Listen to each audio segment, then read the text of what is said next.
반갑습니다. 차트 도령입니다. 오늘도 장중에 삼성전자랑 하이닉스 그리고 코스피 지수 한번 체크해 볼 거고요. 오늘 삼성전자가 6% 정도 상승해주면서 아주 좋은 흐름을 보여주고 있습니다. 제가 영상을 못 올렸을 때도 저는 계속해서 상승 관점을 유지했어요.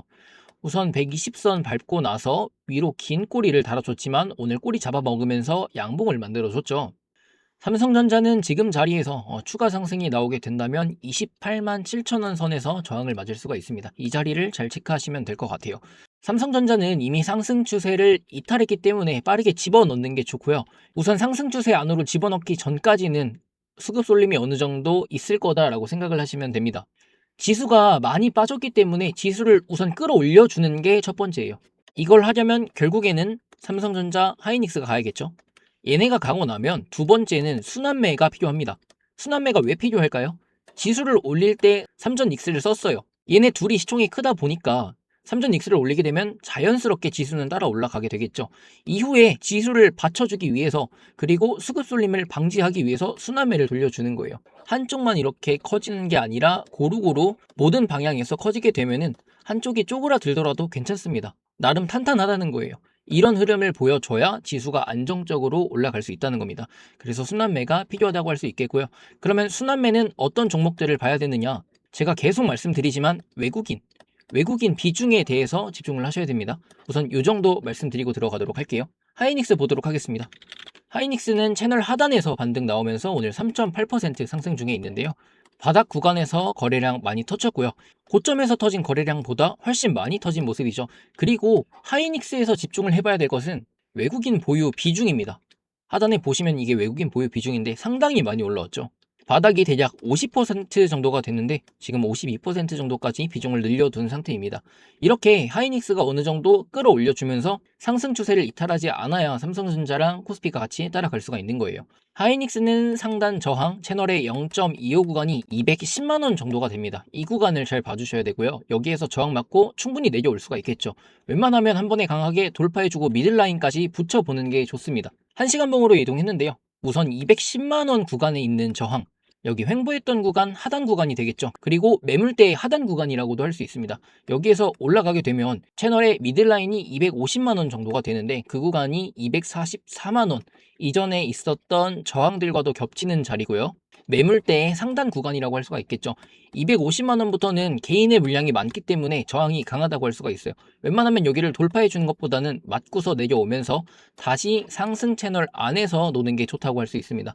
이 이상 뚫게 되면은 단기 급등으로 가게 되지 않습니까? 그러면 여러분이 걱정하시는 헤드앤숄더를 만들고 시즌 종료가 될 수 있는 그림이 나오기 때문에 한 번에 치고 올리는 것보다는 하단에서 천천히 움직이면서 상단의 매물을 소화한 이후에 장기적으로 길게 대략 6개월에서 1년 정도 이 정도 텀을 두고서 400만 원까지 가는 게 좋다고 할 수 있어요.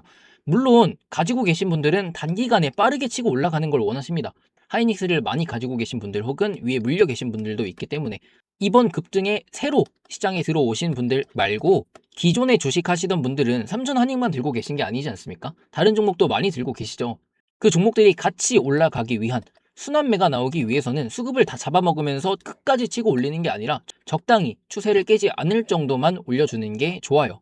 그래서 250만 원 정도의 저항을 맞고 내려올 수가 있다 생각을 해주시면 되는데 250만 원 구간까지 도달하기 전에 이평선이 위치해 있죠. 242평선 그리고 122평선을 잘 봐주시면 될 것 같습니다. 겹치는 구간의 가격대, 이 보라색이 240이고 회색이 120선인데요.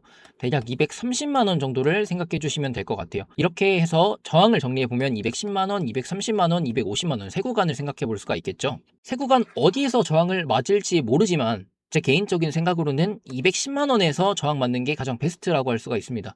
그 이상으로 올라가게 되면 조금 위험할 수가 있어요. 개인의 매수세가 다시 붙게 되면서 오버슈팅이 나올 수도 있고요. 이런 그림을 방지하기 위해서는 여기 보이시는 구간 210만원에서 딱 저항 맞고 다시 내려와서 한 190만원쯤 지지를 확인하는 것이 좋다고 할 수 있습니다. 그리고 지금 보시면 쌍바닥을 만든 그림이잖아요. 여기에서 최소값으로 하락의 시작점까지 되돌려준다고 하면은 그 구간도 210만원에서 대략 220만원 정도가 되겠죠. 그래서 210만원이 가장 베스트라고 할 수가 있는 거예요. 코스피를 보게 되시면 어제까지만 해도 채널 하단에 위치하고 있었지만 오늘 강하게 상승 나오면서 다시 하락 채널의 내부로 들어온 모습입니다. 우선 안착했다고 할 수 있기 때문에 빠르게 채널 상단까지 돌파해주면서 추세를 돌리는 게 좋겠죠. 이 채널 안에서 저항을 맞고 지지를 받으면서 움직이는 것은 어디까지나 하락 추세 안에 있다고 할 수가 있어요. 그래서 빠르게 추세를 돌려주는 것이 좋습니다. 이렇게 해야 코스피도 상승 추세 내부로 들어갈 수가 있는 거예요.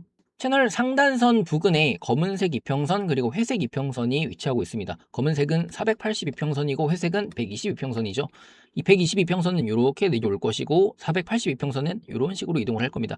얘네가 결국에 겹치는 구간이니까 이평선의 채널 상단까지 생각하면 여기가 저항대라고 할 수가 있겠죠. 그리고 매물대의 시작점이라고 할 수가 있습니다. 이 구간에 수평선 두 개를 그어보면 7,400포인트 그리고 7,640포인트 부근이 저항이라고 할 수가 있습니다. 이렇게 박스를 만들어 놓고 이 구간에서는 어디에서나 저항을 맞을 수가 있구나 생각을 하시면 돼요. 그러니까 7,500 혹은 7,490 이런 구간에서도 충분히 내려올 수가 있다. 이 구간 어디에서든 저항 맞고 내려와도 이상하지 않은 그림이다 생각해 주시면 되고요. 내려오게 되면은 채널의 상단선을 밟고서 반등을 한번 주는 게 좋겠죠. 코스피 일봉으로 이동을 해보면 상승 추세의 하단 구간, 이 구간이 7,440포인트 정도가 됩니다. 제가 1시간봉에서 7,400포인트를 언급드렸죠. 이 구간부터 저항대가 될 수 있다고. 그러면 여기에서도 충분히 맞고서 내려올 수 있기 때문에 결국에는 여러 가지들이 겹치는 구간이 7,400부터 600포인트 정도가 됩니다.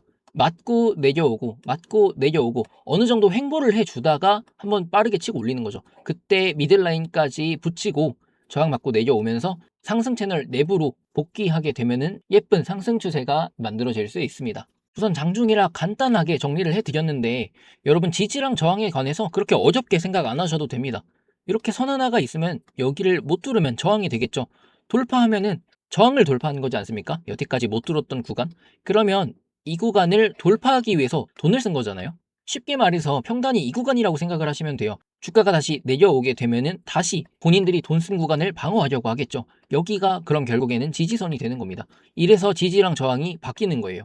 지지 받으면 다시 한번 밟고서 올라갈 수가 있으니까 결국에는 지지랑 저항이 바뀌는 구간을 잘 봐야겠죠. 그 구간이 7,400포인트라고 말씀을 드리는 겁니다. 하이닉스도 210만원, 삼성전자도 28만 4천원 이런 구간들 말씀드리잖아요. 이게 지지랑 저항이 바뀔 수 있는 구간, 그리고 저항으로서 강력한 역할을 해줄 수 있으니까 그런 구간들 잘 봐주시면 될 것 같습니다. 지금 자리가 충분히 반등이 나올 수 있는 자리예요. 여기를 깨게 되면은 다시 하방까지 열어둬야 됩니다.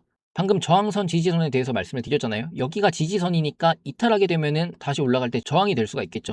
그러면 이 구간 또 박스로 만들고 나서 하단에 지지받을 수 있는 구간 5,160포인트 정도 이런 식으로 좀 유연하게 생각을 해야 되는 거예요. 지켜줘야 될 구간, 돌파해줘야 될 구간. 우선 상승 추세가 이렇게 꺾이는 그림이기 때문에 빠르게 넣어주는 게 좋겠죠. 그래서 지금 당장은 6,400포인트 구간, 이 구간을 하방 이탈하기 전까진 지지를 받으면서 올라갈 수 있다 생각을 해주시면 되고, 영상 보시는 분들은 삼성전자 그리고 하이닉스의 지지 저항이 궁금하신 거잖아요. 코스피를 같이 보시면서 매매하시면 될 것 같습니다. 그리고 다른 섹터, 타 종목 보시는 분들도 지수는 참고를 하시되 지금 지수 대비 많이 빠지지 않았습니까? 생각보다 싸 보이는 종목들도 많고 매수 타점까지 온 종목들도 많을 겁니다. 하지만 차트가 대부분 이런 식으로 형성이 되어 있을 거예요. 고점 대비 30에서 40%, 많으면 50% 하락한 종목들.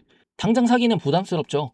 사도 되지만 횡보하는 기간이 있을 거예요. 여기에서 V자로 치고 올리기에는 위에 물려있는 매물들을 한 번에 올리면서 매집하는 그림이 나와야 되기 때문에 이런 그림은 개인 투자자들만 좋기 때문에 잘 안 나온다고 말씀드렸죠. 그래서 횡보할 수가 있으니까 이 횡보하는 구간에서 천천히 모아가시면 될 것 같습니다. 만약이라도 지수가 하방 이탈하게 되면 횡보를 하더라도 한 번 더 하락이 나올 수 있기 때문에 이런 것들까지 생각을 하셔야 돼요. 좀 크게 열어놓고 이렇게만 보지 말고 크게 나무가 아니라 숲을 보라고 말씀드리는 겁니다. 항상 말씀드리지만 신중하게 매매하시면 좋을 것 같습니다.